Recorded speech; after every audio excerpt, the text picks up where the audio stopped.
Hey guys, what is up? I'm back here.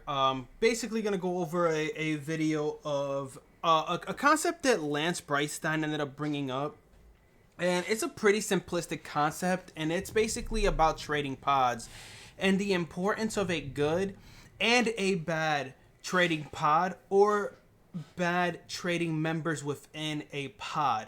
The reason why I want to discuss this is because recently, I have a little trading pod that I'm in. I don't really trade with them frequently anymore. I do come in every now and then, and I type in the Discord every now and then of certain market conditions that I'm noticing, and maybe some education points that I could provide them. But I have kind of distanced myself away from a certain pod because I think it's important that when there's some sort of like issue within the pod or whatever, I think it's just important to kind of step away and start doing your own thing, because maybe you started to outgrow your pod, and maybe this will be kind of a feeling that other traders might have, where like you might be in a pod and maybe you have started to like kind of outgrow that pod. And I think Lance Breitstein talked about it before, where he was like, it's common for that to happen, and you kind of move on to like another pod. Not that there's anything bad about the pod that you were with. It's just maybe you have outgrown them. Maybe they aren't, trading the same way that you were. Maybe you've grown as a trader, and you have more experience, and you need to go and kind of be with people who are on the more experienced side.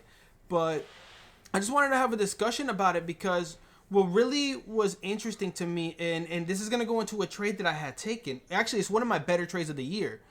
But something kind of irked me in a way, that one of the people in the pods stated something.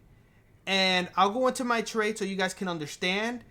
And then maybe you guys can understand why, it was kind of frustrating when the individual stated what they had said. So, to start off, it's Friday. I'm on a 30-minute chart, right?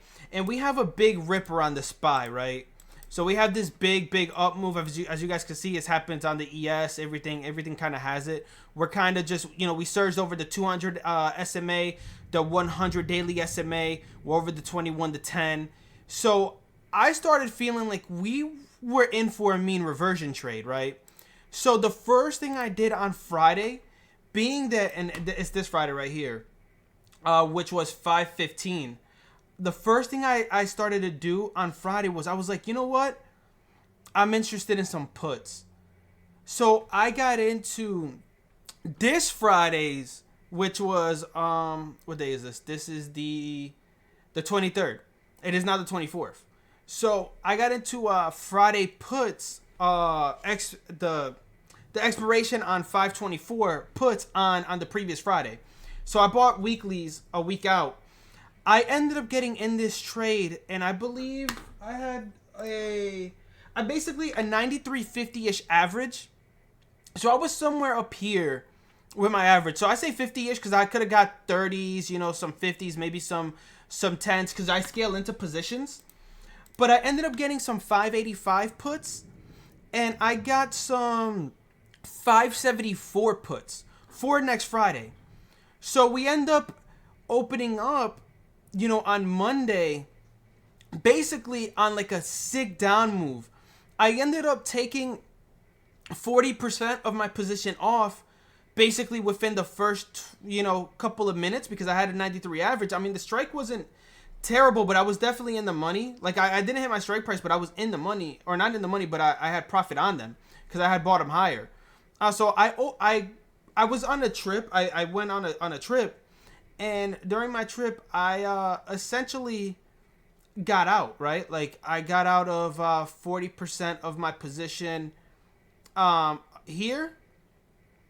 And then, wait, no, I wasn't on my trip here. I believe I left on Wednesday. So I got out regardless, about 40% of my position, and this thing rockets, right? And I'm still holding my position. I'm 60 contracts in, or not 60 contracts in, but 60% still in my position. And this is, moving up against me now. So my contracts, because keep in mind, I got them at like 93.50s. My contracts just went from green and now they're turning red. And something that bothered me in the pod that I'm in was someone stated, how are your puts looking? And I was like, okay, well, that's kind of a weird question to ask me, considering, because the trade's going against me, what my average is. I had already stated what my average is. So, because you're starting to see the trade go against me, you feel the need to type, how your puts going, how your puts looking now. Obviously, they're red. So, in my mind, I'm like, okay, I'm going to let it be. Maybe he was really just curious, right? Here was the sell point, because I thought that we were going to go ahead and have the mean reversion. We start really failing here, right? And I'm holding on to these puts. I go on a vacation. I'm still holding on to these puts because I feel like we're going to get the reversion. We get the reversion. And as we're going down, as we're taking out, by the way, I got out fully of my position almost immediately at 9:30's flush out on Friday. I think I had like 20% on, but I took the majority out here, like not here, like here, 9:30, 10:30, somewhere around here is where I got the majority out. The rest of my position, I started actually getting out. I only held 20% into Friday, and the reason why I took the rest out was because, as you can see, we started getting basically above the 200 daily SMA. So I was like, I'm not gonna sit around, and I got out like almost like 9:32 candle. I fully was out of my options. This was one of my better trades of the year. I was hoping that this was going to be one of my career trades, but because I had taken out a good chunk on this day, 40%, because I was nervous of this move, I didn't get, the career trade. The thing I want to state is the person who said, hey, so how are your puts looking? They didn't ask me how are your puts looking when it was working in my favor. When this move started happening, these consistent bear flags under supply, silent. No question, hey, how are your puts looking? To me, what that kind of feels like is it feels a little bit kind of like envy, jealousy. Maybe this guy's, not really a real trader. Maybe he just says things, right? Keep in mind, I've been trading with these people for quite some time, and I've been right quite more than I've been wrong, on these trades, especially when I take a swing trade, Not that I'm always right, because I didn't mess up on a Disney's put trade that I had, but I only lost like 400 on this, or on that trade.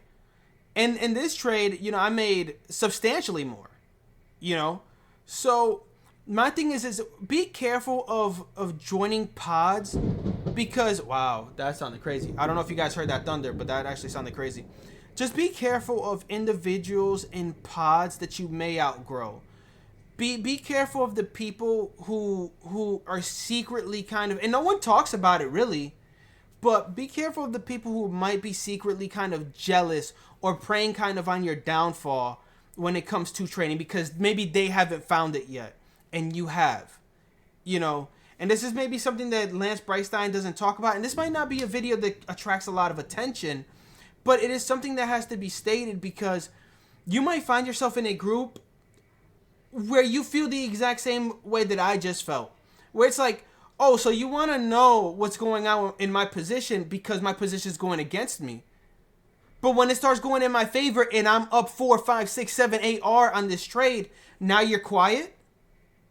Oh, keep that same energy. If you're going to ask me a question on my position when I'm down, I expect you to ask that same question when it's actually working in my favor and I'm making 4, 5, 6, 7 R off of it, And it was really frustrating to see, someone that I've helped out. I've been helping out. And I really do hope the best for everyone who trades. I try to guide a lot of people in this Discord that I'm in the right direction. And I hope that these individuals, succeed. Regardless of, the guy's intention or not. I took that kind of personal, because it's like, it's one thing if you would have said it and then you reiterated it as the trade was working, like, hey, now how's those puts looking? We didn't get that. It was only how's those puts looking when I was down on my position. Be careful on the trading pods that you choose to be in, man, because there's a lot of people, especially in the newer kind of era of traders now, where they're like, maybe they're not as successful as you. They'll kind of try to hold that, try to hold you back, I guess, type of scenario. I hope you guys understand what I'm saying. Just be careful of individuals like that, man. What you should be looking for in a trading pod is a group of people who are really focused on helping each other. If they see something, they say it. If you see something, you say it. Hey, Apple's doing bad. Hey, SPY's turning, and here's the reason why. I do this all the time in the Discord that I'm in to help these individuals out, regardless of what they think of me or however it is. Because I personally hope everyone succeeds. But the same heart that I have for traders, I need to understand is not the same heart that other people have. People really do prey on other people's downfall when it comes to trading. And this was a really good example of that, which is exactly why I think that I won't necessarily because there's a lot of cool people in the Discord that I'm in. I won't necessarily leave the Discord, but I think in terms of joining the voice channel and communicating and doing all of this stuff, I'm probably going to shy away from. I'll probably type up some important things just to help other people out in Discord and give them the why things are happening. But other than that, I don't owe anybody anything because I know what I know and I already know that I'm a good trader. These other people need to prove themselves that, they're a good trader. I've already proven myself. I've been doing this since, 2016 full time. That says everything you need to know about it. I've been doing this since 2016. I don't have another job. This is what I do. I've been in IU. I've worked with I want to say personally with Nate, but I've been in there. I've studied him. I've studied Lance's. I studied a lot of these people, that are out. Vincent, and I've chatted with some people from IU to find out, how do I get better. I've read Qual Maggie's things.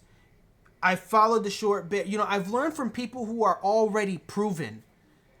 And I've taken their niches, I formed it into my own, and I have scaled, my ability to trade better doing it. So it just is what it is. I hope you guys enjoyed the video. This is more of a rant and almost like a podcasty type vibe here. I know this video probably won't do the best because everyone's just focused on PNL-esque type of things and how trades work. Even though I did discuss the trade and how I took it. But, people, I don't know how much people would be interested in actually the importance of pod talks and things like that. But hope you guys enjoyed the video. Make sure, like I said, if you're in a pod, make sure, one, you guys are feeding off each other and it's good vibes. Two, make sure if you do outgrow your pod, you just leave. You don't feel bad about leaving. You just go ahead and go. And if there's a couple of other people within the pod that you still associate with and whatever, you can keep, that kind of door open so you guys can communicate back and forth. But, keep your distance, shoulder length type of scenario. Because you never know what other traders are kind of thinking. There might be people preying on your downfall in your pod. And, I know it doesn't matter because, the market doesn't really give a shit about, anybody's emotions. But it's not a good feeling when you feel like you're in a pod and there's individuals rooting against positions that you're in. You know what I'm saying? It's like, why? It's not even constructive criticism at that point. So I'll leave it at that, man. You guys have a beautiful day. Choose your pod wisely. I hope this has helped somebody out. And that's it. Later, guys.